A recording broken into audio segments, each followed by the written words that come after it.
La democracia aborrece la primera persona del singular.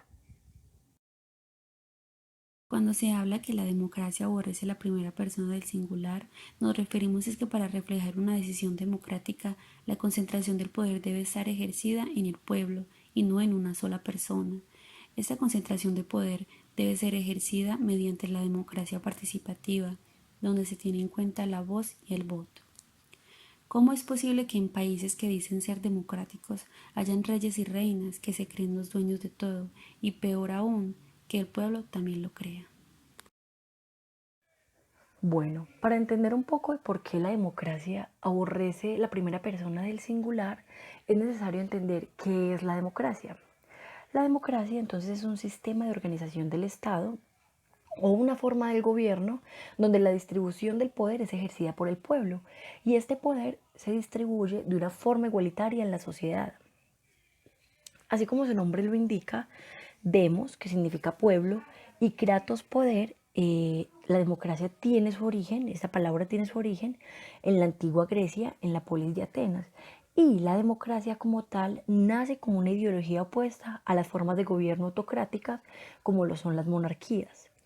Entonces, la democracia, contrario a las monarquías, permite un mecanismo de participación de la sociedad, ya sea de una forma directa por medio de plebiscitos, de referendos, votación, o de una manera indirecta, por ejemplo en Colombia, cuando elegimos un presidente que él nos representa y toma las decisiones por nosotros. Por otro lado, tenemos que pues el objetivo principal, el objetivo con el que nace la democracia es proteger los derechos humanos básicos, ya sea la expresión de libertad y religión, el entendernos como un componente de igualdad y la participación de la sociedad en la vida política, económica y cultural. Asimismo, dentro del voto también se hace visible la violencia oculta por medio de nuestras decisiones consentidas, decisiones que nosotros tomamos con conciencia, que son institucionalizadas y que son bien intencionadas. Son decisiones que tomamos pensando en un bien común, es decir, son bien intencionadas. Esta democracia que se muestra muy buena, ya que en este caso participaríamos todos en la construcción y el desarrollo de nuestra sociedad, es una democracia imperfecta, errática, aporética, utópica y bárbara. Pues en este caso la democracia tiene un alto riesgo de generar violencia y asimismo buscar el bien de todos causa males generalizados. Dentro de la democracia también se encuentran ciertas contradicciones, ya que el principio de la democracia, que es el derecho, el respeto al derecho de los humanos, se ve afectado. Tal es el caso en Colombia en los 90, cuando los parapolíticos y los paramilitares querían liberarnos de esa ideología comunista. Sin embargo, ellos lo hacían sin importar las masacres y las torturas que tuvieran que pasar para cumplir esto. Y esto se resume en la frase de no importa los medios para llegar a los fines. En este caso no importa las masacres y las muertes que tengan que pasar para poder llegar al beneficio de la protección a la propiedad. Entonces, nuestra preocupación de la seguridad amenazada por los territorios sacrifica libertades, ya que nosotros estamos masacrando y matando, violando el derecho de los humanos, violándoles sus libertades, y entonces en este caso es donde se ve violada la democracia. Y en esta frase también podemos ver donde dice que cada golpe fatal al enemigo se convirtió en un golpe a la democracia, ya que cada que nosotros afectamos al enemigo de cualquier manera, se está viendo afectadas sus libertades de expresión, en este caso se vería afectada directamente la democracia. El Estado también es muy estricto y esto hace que nosotros nos veamos cada vez más envueltos en la violencia, ya que al parecer para cumplir la ley se tiene que llegar a la violencia, por medio de la violencia para el cumplimiento de la ley. Por otro lado, pues tenemos la pregunta de la seguridad democrática. ¿Es contraproductiva? Entonces, pues esta política desde un principio se mostró como una política personalizada, dividida y polarizada. Y además de esto, operaba en contra de sus fines. Esto se puede ver cuando esta propia seguridad democrática desestimó los derechos humanos y las libertades actuando por medio de la violencia. Asimismo, esta política personalizó la democracia en una ideología populista y pues se supone que la democracia es una forma de convivencia social en las que los miembros son libres e iguales. Y en este caso, con la seguridad democrática, al actuar por medio de la violencia ya se está actuando en contra de los principios democráticos. Por otro lado, pues tenemos el proceso de paz, en un caso de Colombia, en donde se suspenden diálogos y pues esto es un ataque directo a la democracia, ya que muchas personas estaban dispuestas al diálogo, al voto a la paz y pues se suspendieron estos diálogos yendo en contra de su libertad de expresión. Por otro lado, pues se muestra que la democracia ha hecho que el Estado se debilite al dividirlo entre quienes dialogan con criminales o quienes están de acuerdo con el acto del paramilitarismo, generando guerra que nos afecta a todos. ¿Quiénes están a favor y quiénes están en contra del acuerdo de paz? Bueno, en Colombia, durante el acuerdo de paz, se vio eventos en donde el pueblo se partió en dos decisiones, donde unos apoyaban el sí y otros apoyaban el no, cada uno con sus plenas convicciones y dando intereses propios en el gobierno. Por ejemplo, las personas que apoyaron el no, pues era porque o bien no estaban de acuerdo con los acuerdos que se iban a firmar, o bien estaban detrás de un interés personal, detrás de lo que pudiese ganar o no en el plebiscito, que al final no hizo un gran cambio dentro de los acuerdos, tanto en el gobierno como en la población en general. Se vio una polarización de las opiniones, como por lo general en nuestro país, y contribuyó aún más a la polarización y conflictos entre ambas creencias políticas, entre la izquierda y la derecha por lo general apoyando el no y la izquierda por lo general apoyando el sí.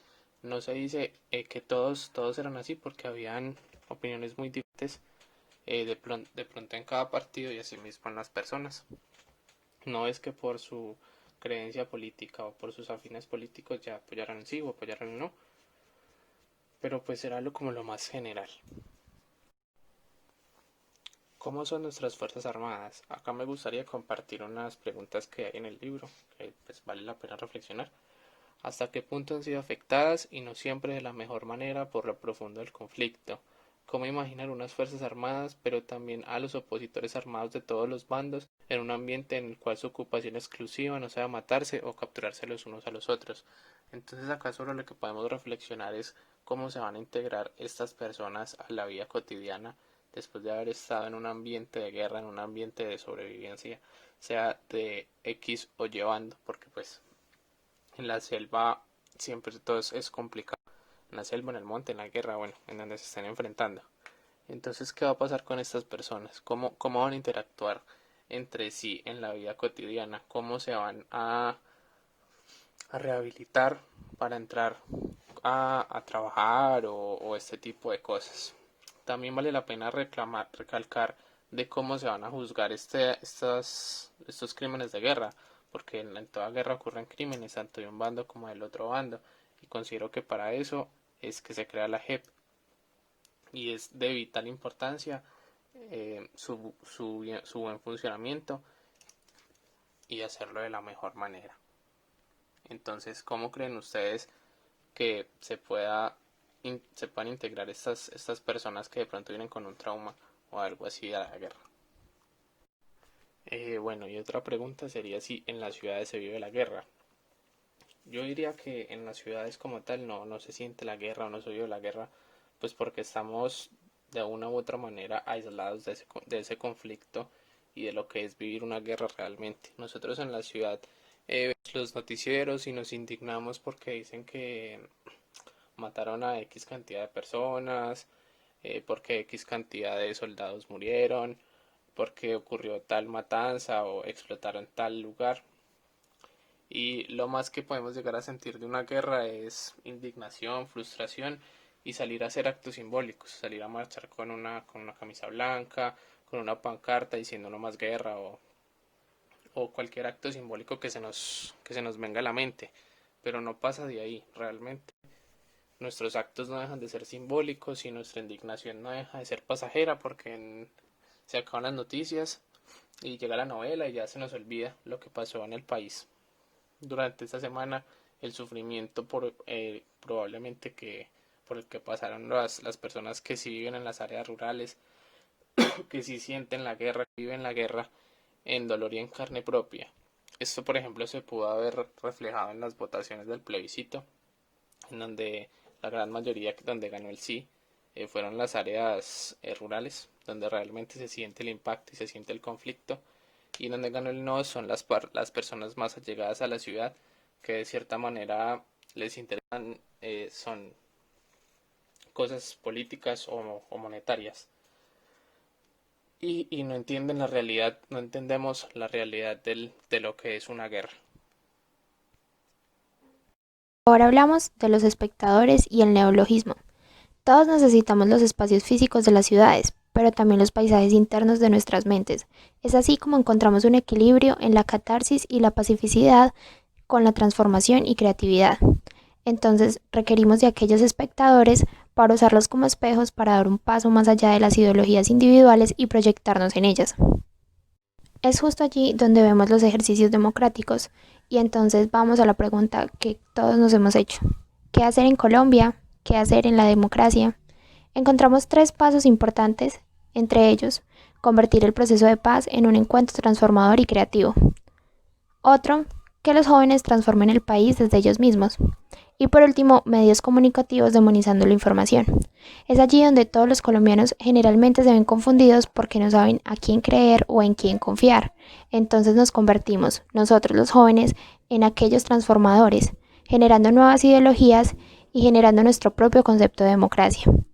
Además de esto, en Colombia, hablar de democracia es considerado una utopía o un ensueño.